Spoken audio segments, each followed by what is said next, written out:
Hey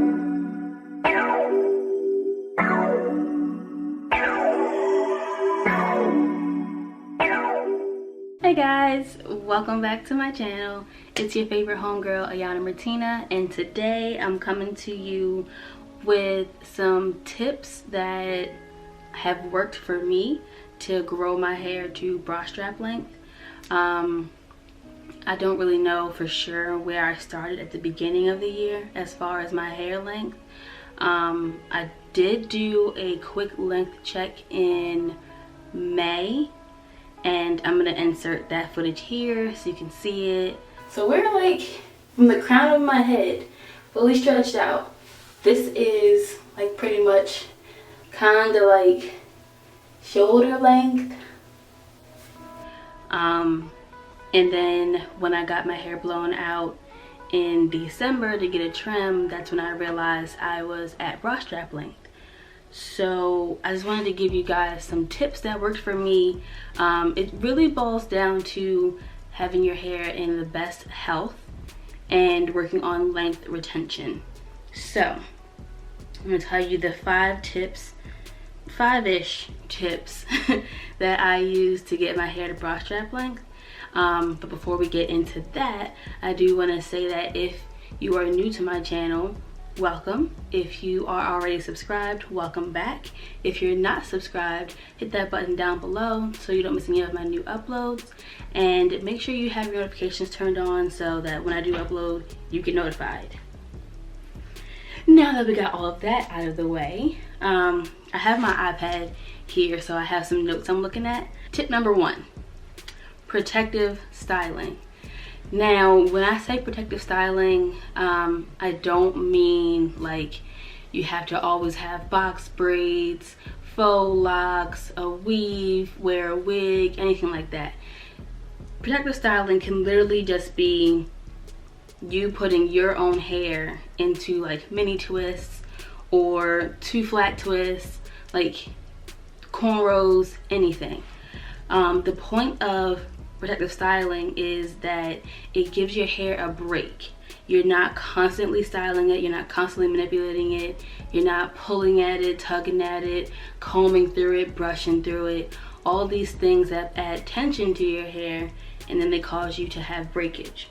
So if your hair is in some kind of low manipulation style with very low tension, then you'll be able to see some kind of length retention, because you're not going to be pulling and tugging.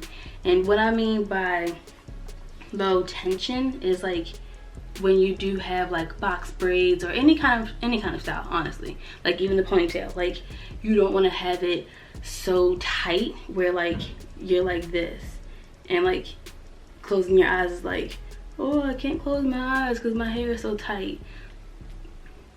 That's not going to help you grow your hair. It'll help you lose your edges, but not grow your hair. Tip number 2, weekly deep conditioning. Now, I have always deep conditioned my hair, but I was not always like faithful with it or consistent with it. I would do it here and there, like, oh, you know what, it's been a few weeks, let me go ahead and deep condition real quick. And it was never really like a good deep condition. It was more like I put it on, I comb through my hair, I rinse it out.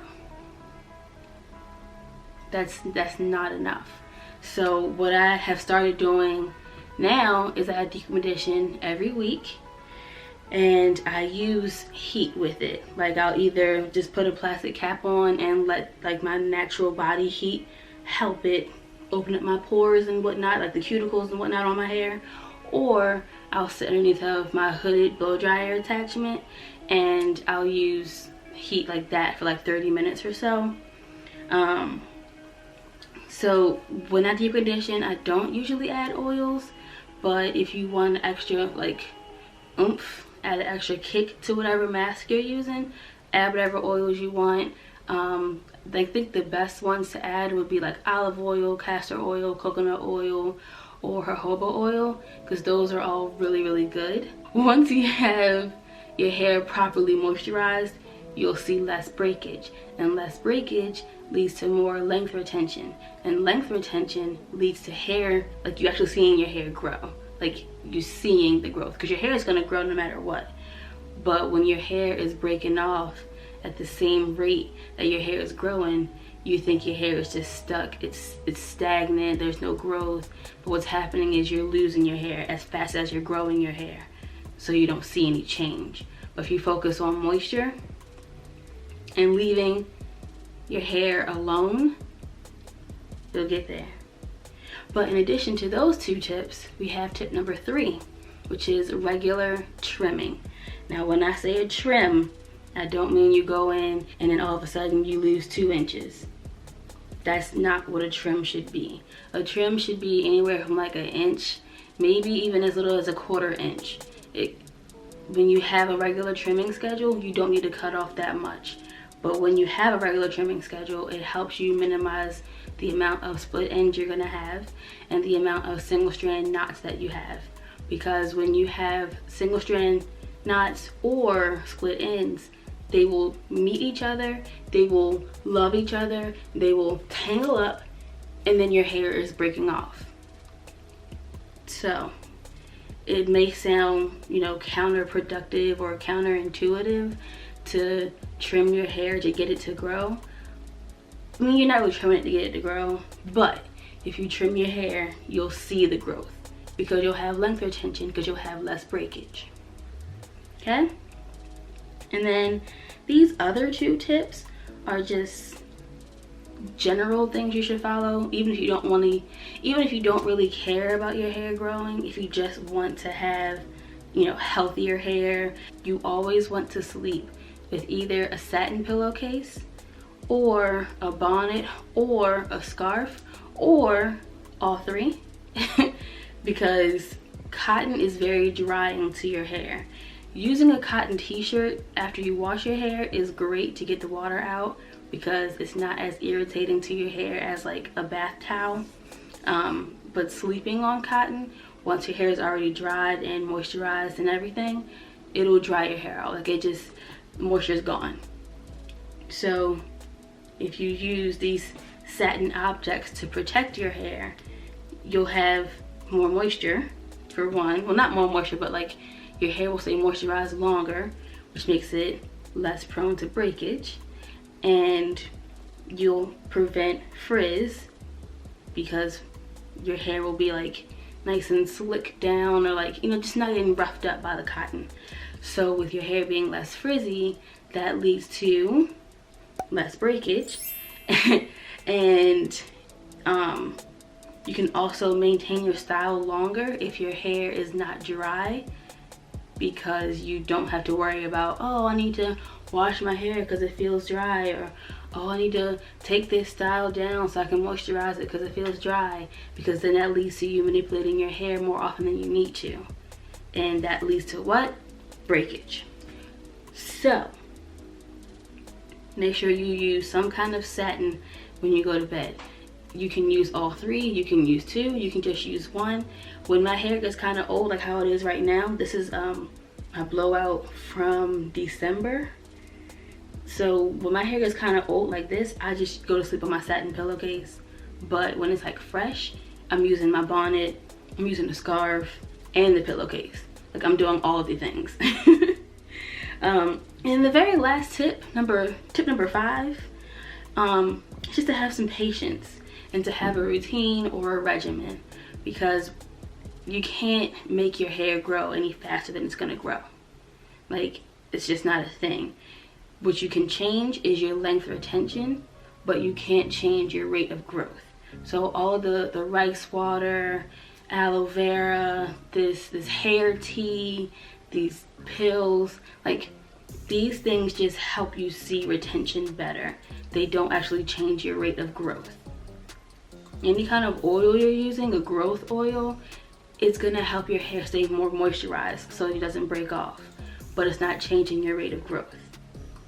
So patience is key, because I don't want you to be like, oh, I implemented these 4 tips, these 5 tips last month, and here we are in February and I don't see any change. You're not gonna see it that fast.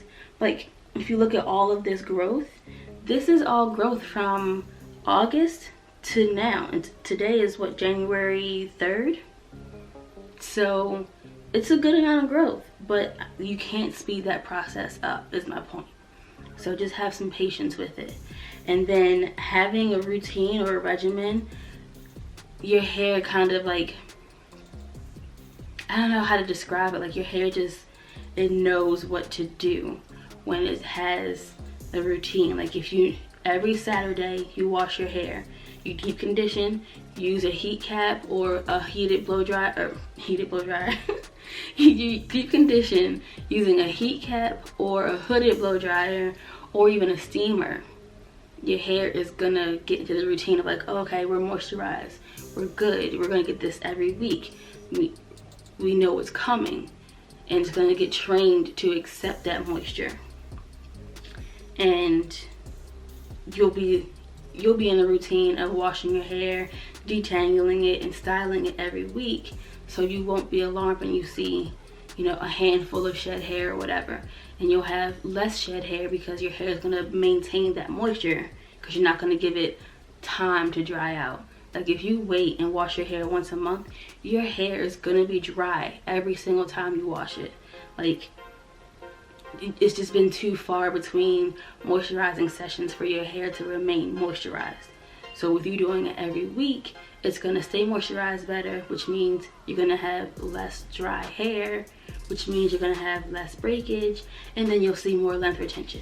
Like, see how everything adds up? You add in this one little thing, and then boom.